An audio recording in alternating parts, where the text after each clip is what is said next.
कोई भी नहीं सोचता। तो साइफर केस से भी खान साहब रिहा हो जाते हैं। कहा जाता था कि अगर बिजली के बिल ज़्यादा आए तो समझ ले हुक्मरान चोर है, मुझे अपनी ही जेबें भरनी है, आवाम क्या करती है, आवाम से क्या लेना देना। खान साहब की हुकूमत आने के बाद महंगाई की शिद्दत बढ़ती गई। तो आपको क्या लगता है कि खान साहब के केसेस बंद हो गए, बिजली के बिल बढ़ते हैं तब भी आवाम सड़कों पर नहीं निकलती? पानी सर से गुजर चुका है तो हमें सड़कों पर निकलना चाहिए कि क्या हम जिन हुक्मरानों को वोट देते हैं उस काबिल है। अस्सलामुअलैकुम, खलीज टीवी के साथ मैं आपकी मेज़बान अमारा वट्टू। इस्लामाबाद हाई कोर्ट में खान साहब को 3 साल की दी गई सज़ा और जुर्माने को मुअत्तल कर दिया गया और उनको रिहा कर दिया गया। कब थोड़ी देर बाद ही खान साहब को एक और फैसला आया खान साहब के लिए कि उनको ज़ेरे हिरासत रखा जाए। इसके बाद ये चीज़ यही ख़त्म नहीं होती। ज़ेरे हिरासत रखने का क्या मकसद था? साइफर केस की वजह से अभी ज़ेरे हिरासत है। अगर साइफर केस से भी खान साहब रिहा हो जाते हैं तो आपको क्या लगता है कि खान साहब के केसेस बंद हो गए? नहीं, दुआ है मेरी कि खान साहब इसके बाद रिहा हो जाएं, लेकिन मुश्किल है कि इसके बाद खान साहब जो उनसे हैं वो रिहा होंगे, क्योंकि 9 मई में हुए वाक़यात में बेशुमार जो उनसे हैं वो वाक़यात मौजूद हैं जिसकी वजह से खान साहब को दोबारा से सज़ा हो सकती है। लेकिन जिस तरह इस टाइम हमारा मुल्क चल रहा है, क्या आपको लगता है कि हमारे मुल्क का कोई मुस्तकबिल होगा? क्या आपको लगता है कि आइंदा जो पार्टी आएगी वो हमारे मुल्क के इकोनॉमी को बेहतर कर पाएगी? ऐसा कुछ नहीं दिखने को मिलता। हर हुक्मरान का कहना था कि मैं महंगाई के ख़िलाफ़ एहतजाज करूँगा, महंगाई ख़त्म करूँगा, लेकिन ऐसा कुछ नहीं हुआ। खान की हुकूमत में खान की हुकूमत से पहले की बात कर ली जाए, जब नून लीग की हुकूमत थी तो कहना था खान साहब का कि मैं इस मुल्क को मदीना रियासत बनाऊंगा, लेकिन खान साहब की हुकूमत आने के बाद महंगाई की शिद्दत बढ़ती गई, लेकिन आवाम ने कैसे जैसे तैसे उसको मैनेज करना सीख लिया। इसके बाद आई जी पीडीएम, और पीडीएम के इक़्तिदार में आने के बाद जी जिनका इक़्तिदार में आने से पहले मकसद था, फजलुर रहमान ने महंगाई मार्च किया कि इतने बिजली के बिल आते हैं। कहा जाता था कि अगर बिजली के बिल ज़्यादा आए तो समझ ले हुक्मरान चोर है, लेकिन अफसोस कि हर हुक्मरान इक़्तिदार के लिए ही पागल है।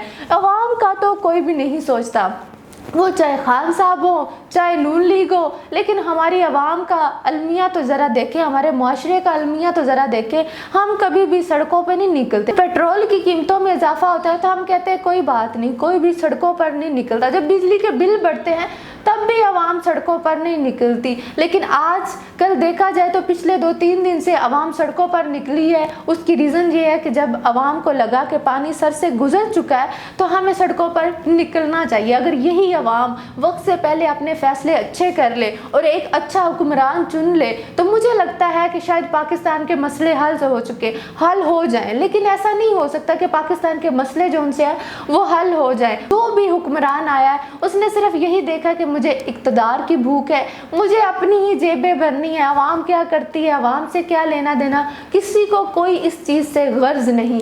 लेकिन हमारे मुल्क में इस वक्त इतनी महंगाई बढ़ चुकी है कि एक आम शख्स का घर चलाना बहुत मुश्किल हो गया। अगर किसी का 500 वो पर डे कमाता है तो मुझे समझ नहीं आती कि वो किस तरह गुजारा करता होगा। लेकिन हमारे हुक्मरानों को देखते हुए लगता है कि बस सिर्फ उनको यही है कि आज इलेक्शन हो, कल इलेक्शन हो, मैं जीत जाऊं, वो जीत जाए। लेकिन मैं कहूँगी कि जब भी कोई भी हुक्मरान कोई भी किसी पार्टी का MNA MPA वोट मांगने के लिए आए तो सबसे पहले उसके सामने बिजली के बिल रखिएगा। PTI की हुकूमत में जितने भी आपने महंगाई देखी वो भी आपके सामने है, क्योंकि महंगाई एक दिन में कभी नहीं बढ़ती। महंगाई दिन ब दिन हर चीज़ जो सी है वो आपको IMF से कर्जे लेने पड़ते हैं, उसके बाद टैक्सेस आवाम के ऊपर बोझ सारा पड़ता है। तो जब भी चाहे वो PTI का MNA है चाहे वो नून लीग का है, जब भी आपसे वोट मांगने आए तो सिर्फ एक सवाल लाजमी कीजिएगा कि क्या इससे पहले आप जिंदा थे, क्या इससे पहले आपको कोई था कि यहाँ पे आवाम के साथ क्या हो रहा है। बिजली के बिल और महंगाई की जितनी भी आपकी लिस्टें हैं, जो घर के सौदे हैं, जिस तरह आप गुजारा करते हैं, सारा कुछ उसके सामने रखिएगा और पूछिएगा क्या ये आपका रियासत मदीना था, या ये आपने महंगाई मार्च किए थे जिसके लिए आप इक़्तिदार में आए थे। लेकिन अफसोस कि ऐसा कोई भी नहीं کرے گا؟ ہمارے ملک میں ایسی عوام رہتی ہے جو اپنے ضمیر بیچ دیتی ہے، ووٹ بیچ دیتی ہے۔ جب عوام ایسی ہوگی کہ 5,000 روپے کا ووٹ بیچ دے گی تو حکمران بھی ویسے ہی ملے گے۔ خان صاحب کے پیچھے جتنے بھی خان صاحب کے لوگوں نے یا ان کے جتنے بھی چاہنے والے تھے جاننے دی، تو کیا آج وہ آپ کے ساتھ موجود ہیں؟ کیا آج وہ آپ کو اس مہنگائی سے نکال رہے ہیں؟ خدا را میں یہی نہیں کہتی کہ آپ کسی پارٹی کو اسپیسیفک سپورٹ نہ کریں یا کچھ نہ کریں، لیکن میں یہ کہتی ہوں کہ ہماری عوام کو اتنا ضرور شعور ہونا چاہیے کہ ہمارے ملک کا کیا ہو رہا ہے۔ کیا ہر بندہ بنا مفاد کے آپ کی گورنمنٹ کے آپ اقتدار کے لیے آ رہا ہے؟ کیا ہر بندہ بنا مفاد کے صرف اس حکومت کو چلانا چاہ رہا ہے؟ ایسا نہیں ہے۔ ہمیں کیا ہے کہ ٹرک کی بتی کے پیچھے لگا دیا گیا ہے اور سارے آپس میں حکمران لڑ رہے ہیں، کون جیتے گا کون ہارے گا، ہر کسی کو اقتدار کی بھوک لے ڈوبی ہے، لیکن اس ملک میں رہنے والے شہریوں اور لوگوں کا کوئی خیال نہیں ہے۔ آج ہم دوسروں کی رہائی پہ، چاہے وہ خان صاحب ہے، چاہے وہ میاں نواز شریف تھے، جو بھی ہے، یہاں دیکھا جائے تو کچھ جیلوں میں چلے گئے، کچھ بھاگ گئے، تو یہاں پہ بات تو ایک ہی آتی ہے۔ اس سے کچھ قبل پہلے خان صاحب نے نون لیگ جو شریف فیملی ان کے ساتھ جو صورتحال کی، آج اس کے بعد شریف فیملی نے خان صاحب کے ساتھ وہ صورتحال کر دی۔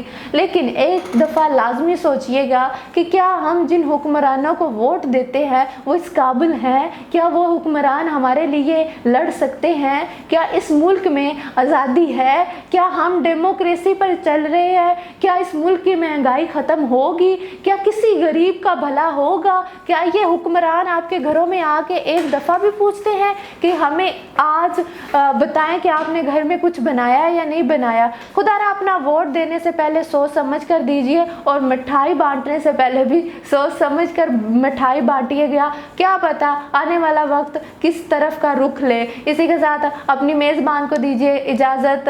اللہ نگہبان۔